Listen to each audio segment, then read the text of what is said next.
What if school was not the same thing as education? What if learning didn't necessarily have anything to do with a classroom?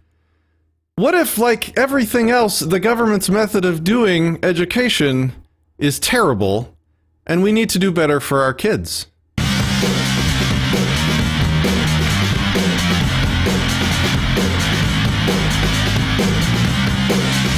From Acapulco, Mexico, this is Anarchast.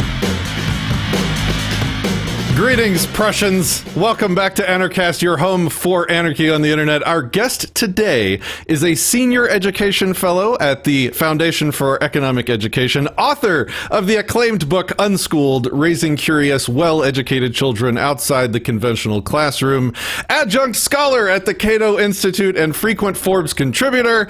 They have been published in the Wall Street Journal, Newsweek, NPR, Education Next, Reason Magazine, Entrepreneur, and the Journal of School Choice. Sporting a bachelor's in economics and a master's from Harvard in education policy, our guest, Kerry McDonald, lives in Cambridge, Massachusetts with her husband and 4 children. Welcome to the show, Kerry. It's great to have you. Oh, it's great to be with you. Thanks for inviting me. You were highly recommended to me when I was talking to somebody that I trust on Unschooling. Mark Beaumont is his name. He wrote a book called Unschool Yourself First, which I thought was really good. We worked on the audiobook for that together. And he said, yeah, but if you like what I have to say, check out Kerry's work. And I certainly did. And now I'm very excited to have you on the show.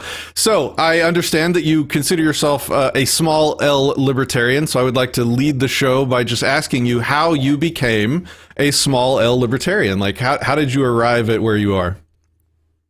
I think a lot of my interest in free markets and individual liberty and the limited role of government and peace came really back in my college days studying economics and learning about just how free markets work and the ways in which government regulation can prevent innovation and enterprise. And that really opened my eyes to, possibilities around education outside of schooling and looking at other kinds of government monopoly systems that limit true innovation and experimentation. And I think I was relatively apolitical and didn't necessarily have a fixed worldview until I went to graduate school in education policy at Harvard.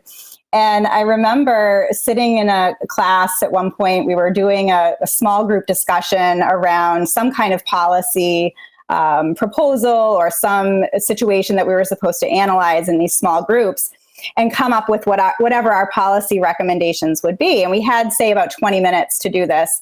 And we went around the group and everybody said, well, let's just raise taxes. Well, let's just raise taxes. Let's just raise taxes. And that was sort of their...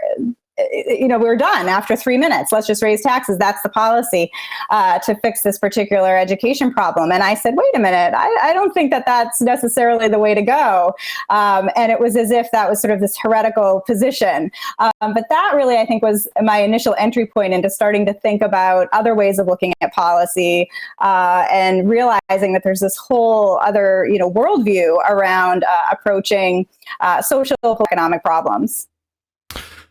Excellent. So just a little housekeeping before we get started. For anybody watching along, this is a live stream. We are going to start doing a lot more live streams on this channel. If you would like to ask a question of our guest, the link to do super chats is at the top of the screen. If you choose to use the Google tools for that, you will be giving Google 30% of your money and we will benefit less from it. So if you use the link at the top of the screen to ask your questions or give your super chats, we will get almost 100% of that. So thank you in advance for any questions that we get. Okay, so you sort of came to your political position after you had started your education on education, I guess, right? So right. At what point in the process did you choose to have kids yourself? And how did that work in? Yeah, well, I can go back a little bit further too. When again, back in college, thinking about economics and thinking about this government system of compulsory schooling, that really was what triggered my interest overall in education policy, particularly because during my senior year of college, I had a chance to do an independent research project in education on a topic of my choice. And I had a classmate who had a family member that lived nearby who was homeschooling. And this was completely new to me. This was in the late 90s. Homeschooling had just become legally recognized in all 50 states a few years prior by 1993. So it was still relatively new, not more of the mainstream option, certainly, that it is today. But I remember walking into this family's home. I was just shadowed this particular semester and being completely enchanted by the kind of learning environment that I saw in this homeschooling family that was completely different from what I had experienced in K-12 public schooling, and that what I was also observing that same semester when I was doing a student teaching practicum in a local public elementary school. And I don't think I ever really appreciated the contrast between kind of what we would think of as conventional schooling, this top-down approach focused on conformity and compliance to curriculum, and this much more authentic, interest-based, passion-driven learning model that I saw in this homeschooling family. And that just opened my eyes to, what other ways could education look? What other ways are there to educate children outside of a conventional classroom? So those images definitely. Then I went to graduate school, became increasingly interested in school choice and expanding options for family, and looking again at not just alternative education, but alternatives to school, thinking about separating education from schooling. And then, about a decade after graduate school with my own children and thinking about their education, realized that homeschooling was a perfect fit for us. We're in Boston, Massachusetts. We have wonderful homeschooling community, lots of resources for homeschoolers in terms of museums and libraries and classes. And my husband both really felt that if we had sent our children to school, their world would contract versus this sort of genuine immersion in the people, places, and things of community. I'm not sure which is a greater enemy to mankind at this point, the public school system that is so good. Like, I saw a video recently of children that are obviously out of school right now from the coronavirus thing, and they are of their own volition. They have been trained so well by the Prussian school system that they all in unison walk out of their houses at the same time and stand on the street, on the sidewalk, and say the Pledge of Allegiance together, and before they go back inside for their seemingly more free lives now. So, I think public school is one of the worst possible things that has happened. And maybe one of the most genius things that, nefarious people in government ever instituted. And I know that you are somewhat of an expert in the history of how this system came about and where its roots were and the people that enacted it. Can you tell us, just give us a rundown through that? Right. So I trace the history of compulsory education and compulsory schooling in my Unschooled book, going back to the 1640s. So not long after the Pilgrims arrived in what was then became Massachusetts Bay Colony. In the 1640s, the colonists in Massachusetts Bay passed the colony's first compulsory education laws. And the laws stated that there was some state interest in an educated citizenry.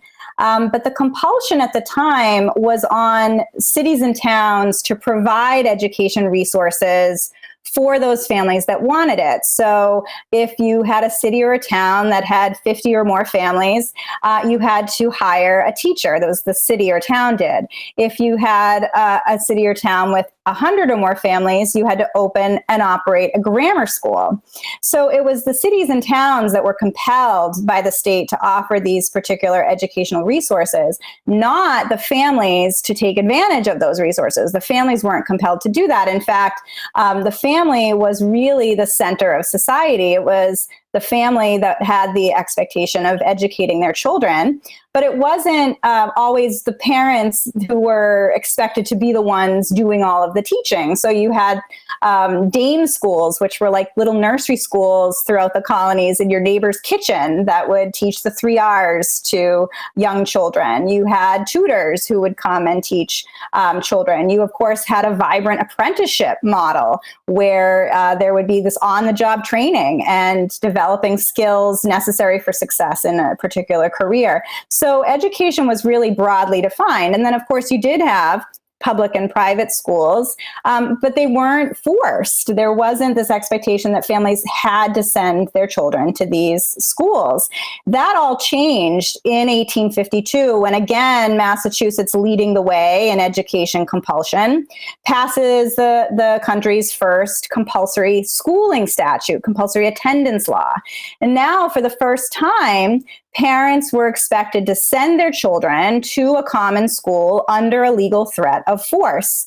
And really, the history of how the common schools came to be is equally disturbing. So you mentioned the Prussian model. You had a lot of the architects of the compulsory schooling system of the 19th century, people such as Horace Mann, who were really intrigued by the Prussian model of education that really did focus on obedience and compliance and creating these sort of orderly soldiers in many ways. You had a standardized curriculum. You had state certification of teachers. So all the teachers were determined to be appropriate for teaching those children. And this was exciting to these education reformers in the United States in particular, because we were experiencing at the time massive immigration, particularly in places like Boston, where there was a real fear that the sort of Anglo-Saxon Protestant fabric culture at the time was being threatened by, in this case, many Irish Catholic immigrants who were fleeing the Irish potato famine. And there was this sense that you had to Americanize these Irish Catholic immigrants to the ways of the dominant society. In fact, the Massachusetts legislature, shortly before Massachusetts passed the first compulsory attendance law, the legislature says, "Those pouring in upon us in masses of thousands upon thousands are wholly of another kind in morals and intellect." So there was this real sense of anti-immigration at the time, and a real feeling like we had to Americanize these immigrants. And that ultimately was one of the key reasons why we ended up with these common schools, which incidentally, even though Horace Mann was an architect for that first Massachusetts law, ended up homeschooling his own children, so had no intention of sending his kids to the common schools mandated of others. As so often occurs with the rulers, is that, you know, what the socialism for thee, but not for me. Same thing for schools, apparently. So what was special about the Prussian model that made it appealing to them for this purpose? Right. So the Prussian model, they were really focused, again, on this kind of regimented system of education, this idea that you can have this kind of collective society, that everybody's being taught the same way, the same things, the real focus on conformity and compliance. So anything around originality or individuality is shunned. We need to stamp that out of people. We need to create what is essentially an obedient and compliant workforce and military system, which is really where the Prussian model ultimately came from originally. And again, this standardized curriculum, age-segregated classrooms, this was again new as part of the Prussian model, because prior to that, of course, we had one-room schoolhouses that were multi-age and included all kinds of kids from different skill levels and different ages. And then it was the Prussian model that focused on this, suddenly let's have all 6-year-olds together, let's have all 13-year-olds together, because that would be the efficient way of educating young people in this sense of a factory model of schooling. So yeah, the American architects of the compulsory schooling system, the common school system of the mid-19th century, were really enamored with this Prussian model and wanted to import it here in the same way, to create some efficiencies, to Americanize everyone to what they said was this purportedly secular education system, but really at the time had the King James version of the Bible, had Protestant teachers and other Protestant texts. And so it was hardly secular. And in fact, the Irish Catholic immigrants spotted this and quickly created their own parallel system of education with Catholic schools that really emerged in the late 19th century. And then, of course, that leads to its own side story where in the 1920s, Oregon tried to ban private schools, which at the time were parochial schools. There weren't what we consider sort of independent private schools really at the time. And it went all the way to the Supreme Court that said, no, the school teachers, children don't need to be educated by public school teachers only. We have a right to private education as well. But yeah, this is a continuing, ongoing conflict, I think, between the state and parental rights. So before the state sort of took over and monopolized this, there was a plethora of options, right? There was a whole market of opportunities with a bunch of different people trying a bunch of different models. There was housewives that would keep the neighbors' kids and help educate them during the day. And I forgot what the name for that was. Maybe you can remind me. Schools, yeah. What was it? Yeah. It was the dame schools. Yeah. These little nursery schools in your neighbor's kitchen. Mm-hmm. Yeah, can you talk about some of the things that existed? Because what has happened, and this is amazing and terrifying, it's like within a couple generations of people being in this current model, they have almost forgot that anything else existed. It's kind of like the same thing with roads, right? It's like, well, the government has always done the roads, haven't they? Like that's the only way roads can be made, right? Because in such a short amount of time, people are just raised into this new paradigm where there is nothing but this. Therefore, the government is the only one that can be trusted to do it. So maybe introduce us to some of the things that existed before. Well, I mean, of course, for most of human history, education was passed down, in your culture, in your family, in your community, passing the skills of one generation to the next simply by being immersed in that culture and in that community. And then, we gradually see the rise of different kinds of education models, and schooling being one of them. So yeah, you had these nursery schools, you had an assortment of private and public schools in the kind of colonial and revolutionary era in the United States. You had charity schools for the poor, you had church schools, you had apprenticeship programs. And then, of course, homeschooling was the default. There was always this sense that, parents were the ones ultimately responsible for overseeing their child's education. And up until the 19th century, the compulsion was on the cities and towns to provide education resources, but not on the parents who were mandated to take advantage of those resources. And I think that was a real sea change beginning in 1852. And of course, then all of the all of the states passed similar compulsory schooling statutes in the coming half century. And now we see compulsory attendance laws continuing to be extended, now in some places down to 5 and even 4-year-olds, particularly as universal preschool becomes more of an issue from a policy standpoint. There are drives to lower compulsory schooling age to 3 or 4, and then increase it to age, 18. And in fact, I wrote an article for Fee about this topic recently, where there was a lot of this push toward lowering the voting age in some states to age 16 instead of age 18. And yet in some of these places, these were states that had just raised the compulsory attendance age to 18. So it just doesn't match. Like if you really were talking about liberating adolescents and allowing teenagers a place in society, well, how can you do that when you're compelling them under a legal threat of force to stay in this public school classroom? We had a question that I probably should have started with in the comments. What is FEE? What is the foundation for? Right. Yeah, so Foundation for Economic Education is one of the oldest free market think tanks in the country. It was founded in 1946 by Leonard Read and really focuses on making the ideas of liberty credible, compelling, and familiar to the rising generation. So really focusing on teenagers and young adults and sharing these principles of a free society, and particularly prosperity through free markets. So, okay, so this is fascinating, understanding how the country was sort of socialized into education. So what was the excuse by government to sort of, it was basically regulatory capture? Maybe that's the wrong word, but they just took over the education industry. I'm sure, I can guess probably, it's for the children. We need to ensure that they're well educated and it's not just left up to, housewives at home or whatever, right? Like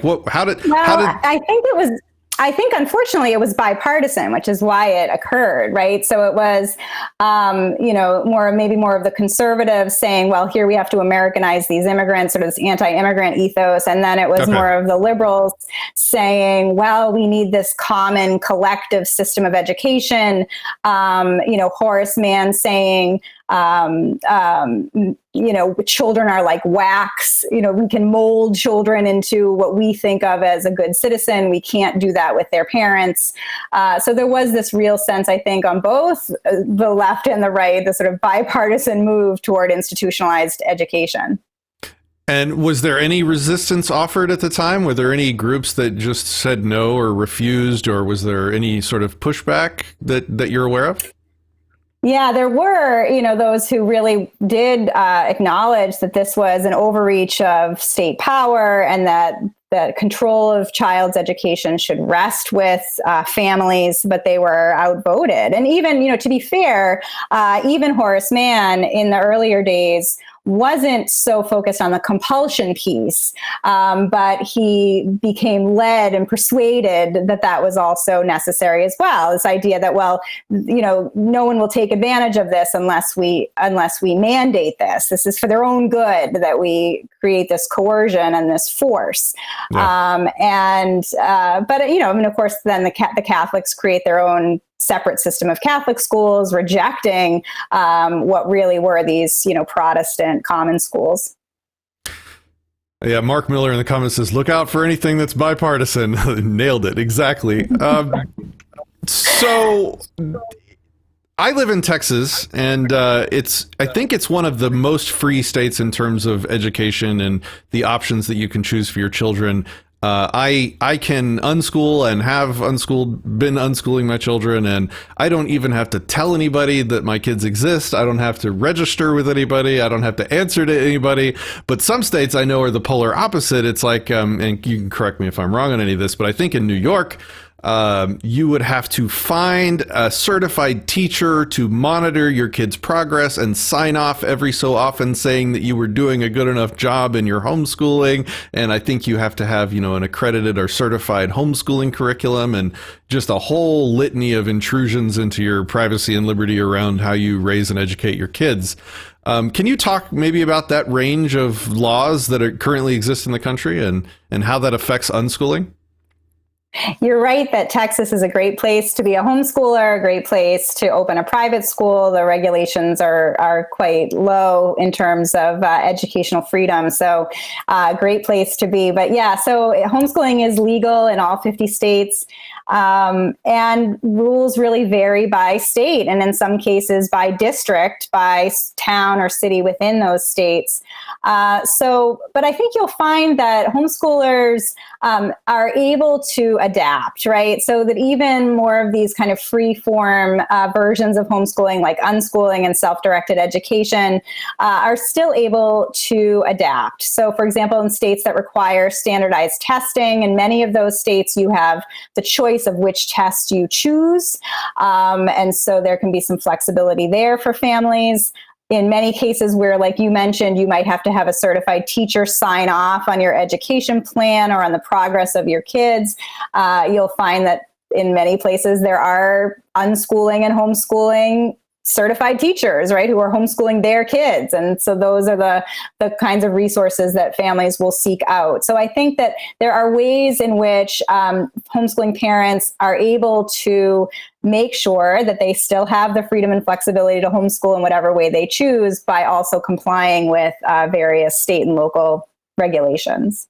So maybe it's not quite as doom and gloom as I'm making it out to be, but I mean, there are certainly places that seem to be hostile to self-directed learning or parents having control over that area, right? So you would have to... Yeah. And I think that unfortunately it creates more of these hoops to jump through, which then can sometimes be a deterrent for families, particularly families that, might not have the resources to be able to seek out all of these, different opportunities, or to figure out how they can comply effectively with these different regulations. And so as a result, they may not choose homeschooling because there are all these barriers created. So sometimes, if you think of it's changing, certainly demographically, homeschooling population is becoming much more socioeconomically, geographically, ideologically, racially diverse. But if you think of, the stereotype of homeschooling being, maybe more well-off families, part of it could be that just it's more difficult for families that don't have as many resources to figure out how they can actually comply with some of these difficult regulations. Yeah, so I think you were interested in also talking about kind of the current situation with the virus and the basically most schools. I think most schools in the country are closed right now, and there's some upsides that I think we can discuss, and there's some downsides happening. So there's a lot of parents right now that would otherwise have their kids. I'll start with the downside. I'm such a downer. So there's parents that are used to having their kids taken care, of for them in public schools, and them not having to really parent in that way, much less educate their kids. And like the children's hospitals in my area are reporting a spike in like severe child injury, child abuse cases right now, because these kids are home from school and with their parents, which is terrible and tragic, and is one of the reasons why it's like my activism in the world right now to help parents learn peaceful, principled parenting. But then there's also some upsides and some opportunities that I think you wanted to talk about. Can you go into that? Right. I'll just say, I think the work that you're doing with peaceful parenting and providing these tips and strategies for families is so important, particularly now that families are facing this very stressful situation at home and may not have some of these techniques because they haven't been with their children. In many cases, their children have been raised by others through, preschool and government education. And so now all of a sudden they're being put back in charge, and they may just not know how to do that. And so it's a really difficult situation. I think your work is so critical there. But yeah, so it's important to acknowledge, of course, that what we're all experiencing now through this pandemic is not homeschooling. We're all separated from community. We're all disconnected from the people, places, and things of our larger culture. And so, this is definitely not anything like true homeschooling. And in many cases, young people are still required to complete their conventional curriculum. So they may be now just doing school at home in front of a computer screen, which of course is definitely not what we would consider homeschooling. So I think that there are those downsides. On the other hand, I do think that there will be families who through this process become intrigued by the idea of education without schooling. I think that there will be families who maybe have been curious about homeschooling or wanted to give it a try, but just didn't know how, were too fearful, didn't know where to begin, just didn't have that inertia to get going. And now all of a sudden, they're in this moment where they can disconnect from schooling, hopefully to a greater degree than they otherwise would. Again, some curriculum requirements may remain, but in other areas, families are free from these curriculum constraints, and any work that's being sent home is being considered optional or for enrichment purposes only. And that opens up a great opportunity for families to explore these incredible digital resources that are coming online through this pandemic. Organizations that would typically charge a fee for some of their curriculum content or any of their other materials are now offering a lot of those services for free. You have streaming symphony orchestras, you have tutors that used to be costly that are now for free, just incredible resources for families. And it could just be a great entry point for families who are thinking about learning without schooling. They might see their kids blossom, see their love of learning return, see that they're calmer, their mental health might be better because they're not being bullied in school. And they may want to continue this post-pandemic. Man, we can really hope, right? The people are there. It's so interesting that we're in the situation where government is stepping back for the good of the people for once, and that's like affording space for like peace and a lack of the coerced monopolies. Like the police in Dallas, Texas have, for the most part, stopped going after people for victimless crimes. And so Dallas is more peaceful than it has probably been in 100 years, not because the criminals disappeared, but because the Blue Line gang members have laid off for a little while. And so there's not constant extortion for things like, stop signs and speeding tickets, things like that. And so the same thing is kind of happening with schools. It's like we're having a breather where we're realizing that, oh, my kids are home with me all day. Hey, I love these little guys. Maybe I can learn how to pick up the education role. But we're also seeing like the flip side of that, which is like the rote objections, like, oh, well, my kids are just playing video games all day. I need to get them back in school. My kids are just being lazy. They don't want to self-educate. Homeschooling would be terrible. I don't have time. What are some of your responses to those sort of basic objections? Well, I think one of the things, again, is to acknowledge that this isn't homeschooling, that we're being forced into it. Many families being forced into this. And of course, we're all isolated and feeling very stressed and uncertain. So it's a difficult time for everybody. But for families that really are able to move away from a curriculum and provide an opportunity for their children to de-school, to move away from that kind of schooled mindset, I think that they will be able to see that their children might begin to, for example, love reading again, when they're able to read books that matter to them and that aren't tied to these sort of artificial, meaningless assignments. They might find that their child, discovers this really cool video on YouTube or one of these other free digital resources that are being offered now, and all of a sudden they discover a new skill and passion that they dive into and focus on. So I think that there could be those moments, but it's important, I think, for families to realize how much we are trained to be taught. And, I think there was some discussion on your channel before this interview began about Ivan Illich's book, Deschooling Society, that he wrote in 1970, and that I quote from in my Unschooled book. But one of my favorite quotes by him in his book is that he says, "School prepares for the institutionalization of life by teaching the need to be taught." And so I think a lot of our children have internalized this need to be taught. And so it takes a little bit of time for children and for all of us. I mean, even as adults, we're trying to get out of our schooled mindset. We're trying to, reconnect with sort of personal agency and what are our passions and what do we care about. And I think it's just acknowledging that our children are even more connected to that. That's their daily experience if they're in school. So we want to try any way possible to help them to regain that personal agency, that self-determination of, what are you interested in? What are your passions? What are your gifts? That's probably, so when you said deschooling, that wasn't just a turn of phrase. That's actually like a known process that is a thing that kids have to work through when they're. Isn't it interesting that when you pull kids out of the Prussian schooling model, that there's a deschooling process that they experience? It's like coming off of some kind of drug or out of some indoctrination or something like that. Like, can you talk about deschooling as a proper noun and what that process looks like?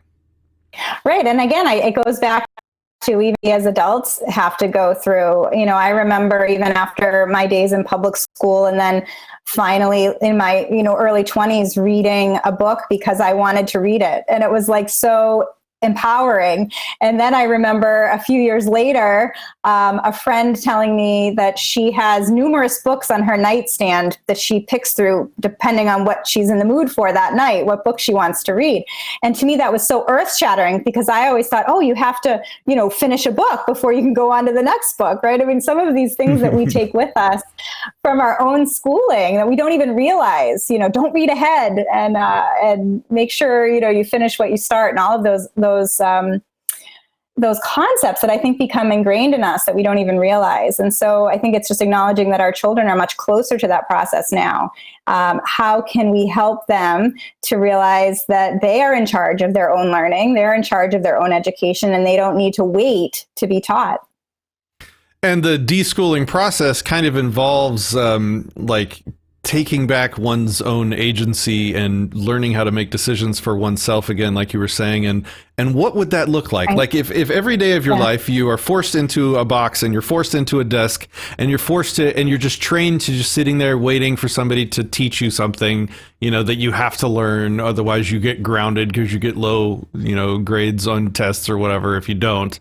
And so suddenly you're home and you're on your own, and what would you do? Like the first thing you would do is literally whatever you couldn't do before, which is relax, do what you wanted, play some video games, and so what happens is you get kids out of school and parents see this deschooling behavior, which is just it's like the brain's way of compensating for what they've been forced into for a long time. And they say, oh, well, that's what it's always going to look like. They're just going to play video games all day and be lazy. No, it's a time frame. It's a process that you go through. It's not like you just stay lazy and bored. Kids are self-driven like nothing I've ever seen. My unschooled kids that have never been to a public school paradigm, they are so driven. Like when they focus on something, it's like a laser beam. They point that laser at what they're interested in until whatever that thing is just burned to a crisp. And it's brilliant and exciting to watch, and I love supporting it. But that comes after they've sort of regained their agency. Yeah, so, I think it's... go ahead. No, go ahead. Well, and I think it's just, that's what I think parents fear is that, oh, well, when my kid isn't doing his schoolwork or doing all these other enrichment activities after school, all he does is play video games. And if you think about it, that's his one moment to decompress from a day that's otherwise completely structured and supervised by adults. That often kids might retreat into video games the same way we would retreat into our favorite Netflix show or watching sports on TV or anything that we do also to decompress and relax from a difficult day or a difficult week.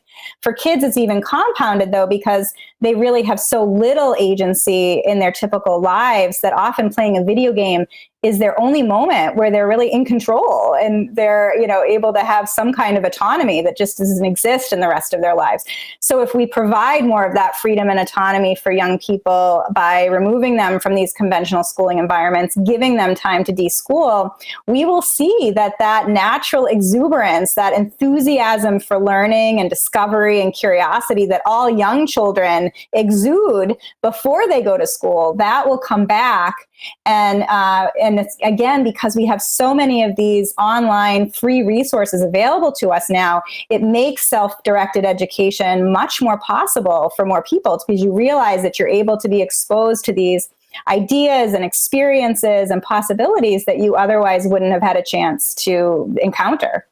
Yeah, my son is currently on a massive Minecraft just binge fest. It's insane. So he is way into trains, and we bought him all hundreds of wooden train track pieces, and he used to construct insane, train tracks or whatever. But then he discovered, because he would always run into the upper limit. He would always use all of his train track pieces, and he wouldn't be able to build a bigger train set. But then he discovered in Minecraft, there's trains, and not only that, but it's a virtual world, so you can literally make the most massive train set as you have time to make. And so it's just been amazing and fun to watch him take that interest in trains and just move it from medium to medium to medium, and to try and embrace that, and to, maybe we'll go visit a train yard. So can you tell us, just for those that have no experience or that don't have kids yet or that are interested in it, from a very real world practical perspective, what does a day of unschooling look like? How does that actually function? Yeah. I think most homeschoolers and most unschoolers would tell you that there is no typical day. It often depends on the season and the particular interests of your child at that moment. But I think, for my kids, it looks like following their interests. So again, we're in the city, we're able to go take various classes. My older kids go to a self-directed learning center a couple of days a week. They take some online classes. My girls do martial arts, for example, 3 times a week, which is like an after school kind of program. And martial arts is really interesting because that was what triggered my older daughter's interest in Korean language. And so she's been taking Korean language tutoring classes for a couple of years now. And that was an interest that emerged because of her interest in martial arts that was also self-driven. And I like that example because I think what sometimes families will say is, well, how do you teach your kids? Or I don't know calculus. How can I teach my kids calculus? And the answer is you don't have to. I don't know Korean.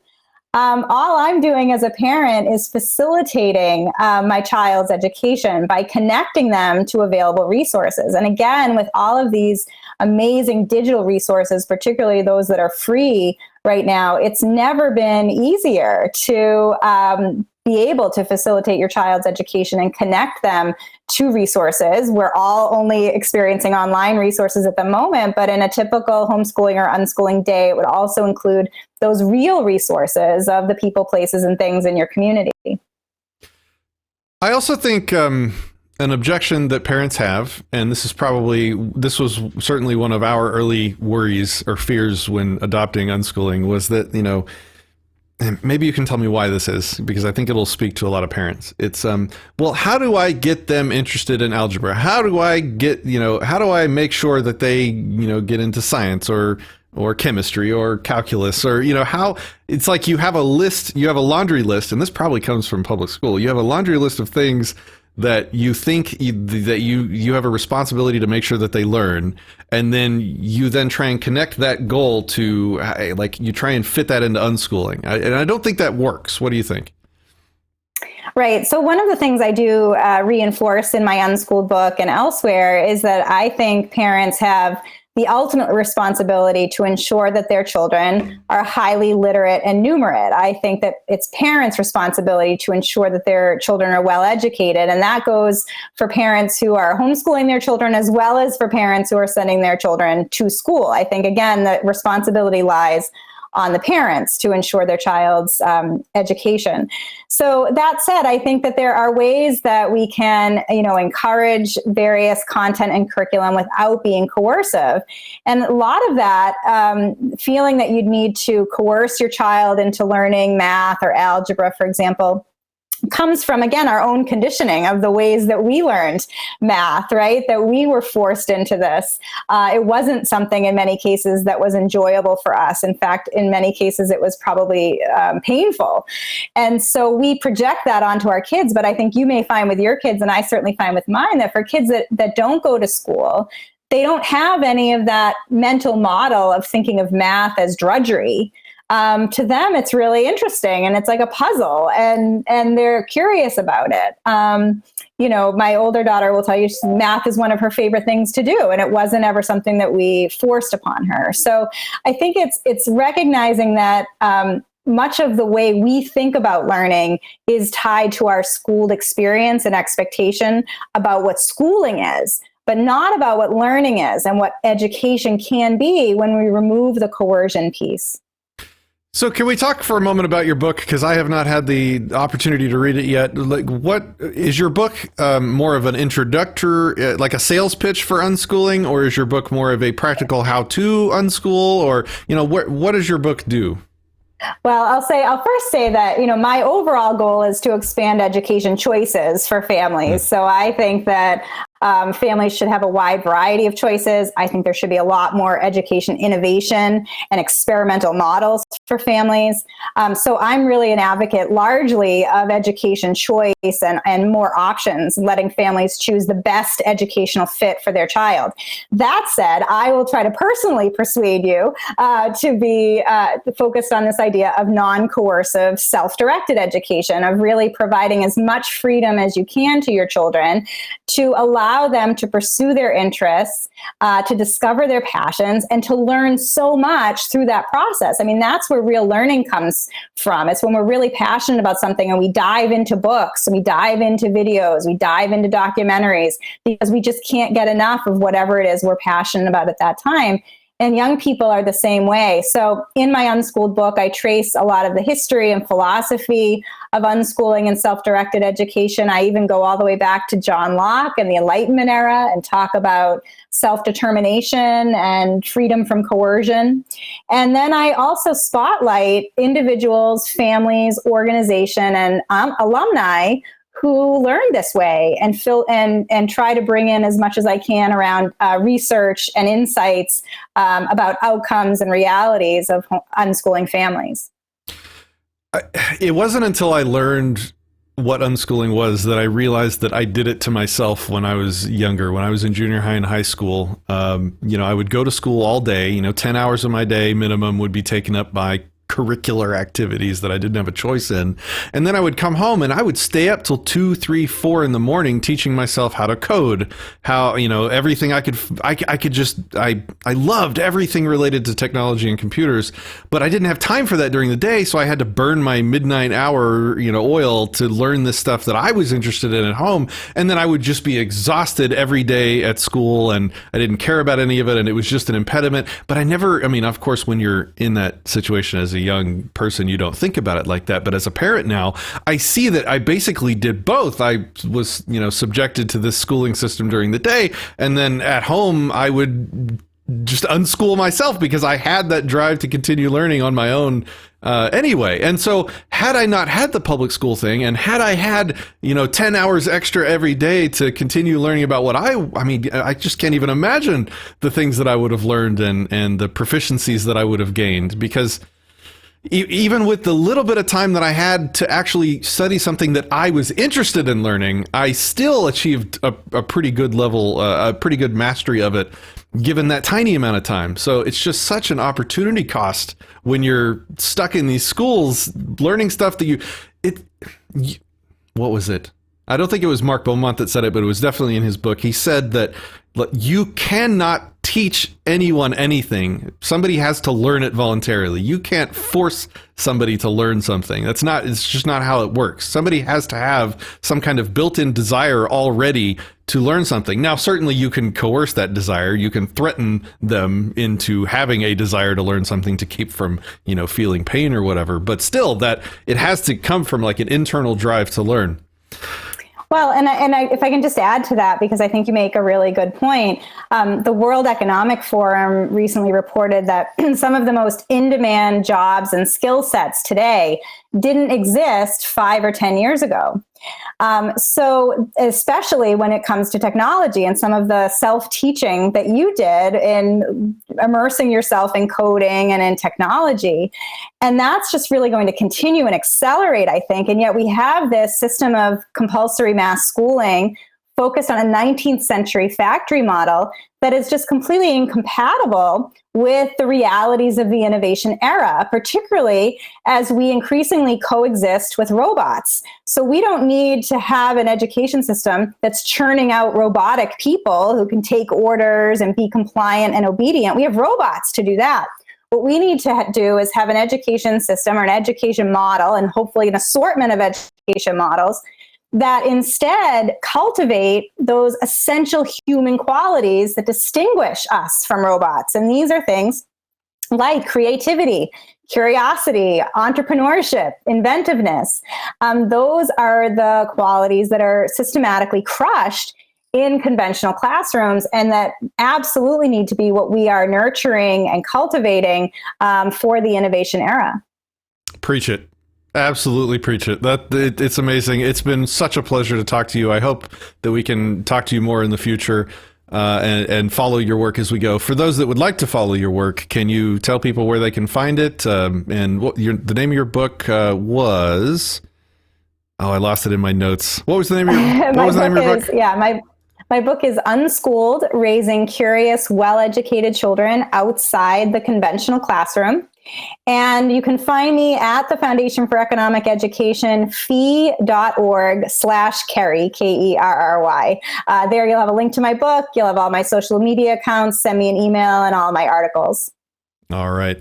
Kerry, it has been an absolute pleasure. Thank you so much for joining us today on this episode of Anarchast, and for all the viewers, thanks for tuning in. I hope you're enjoying the new live stream format where you have the ability to, ask questions and interact in the comments, for better or for worse, I'm seeing up there. But hey, it's all good. Until next time, peace, love, and anarchy.